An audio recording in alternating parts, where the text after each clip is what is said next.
in order to invade the Holy Land. On this day in history, November 27, 1095, Pope Urban II delivered one of the most significant and influential speeches of the Middle Ages, proclaiming that all Christians in Europe should go to war against the Muslims. Urban, elected in 1088, was a statesman who proved himself an adept and influential cleric, and with the cry of Deus vult, or God wills it, sought to reclaim the Holy Land, or modern-day Palestine.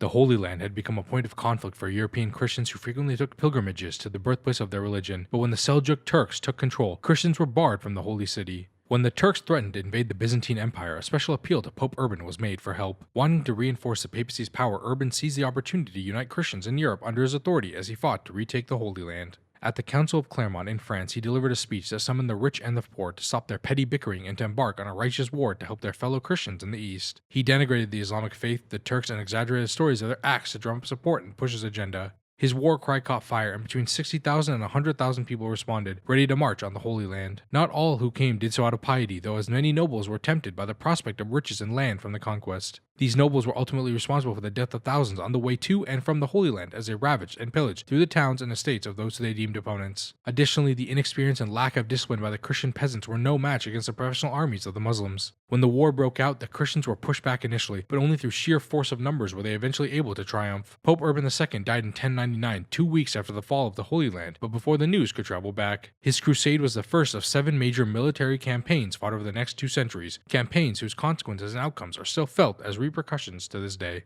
If you've learned something, consider dropping a like and subscribing to my channel. Your support would mean the world to me.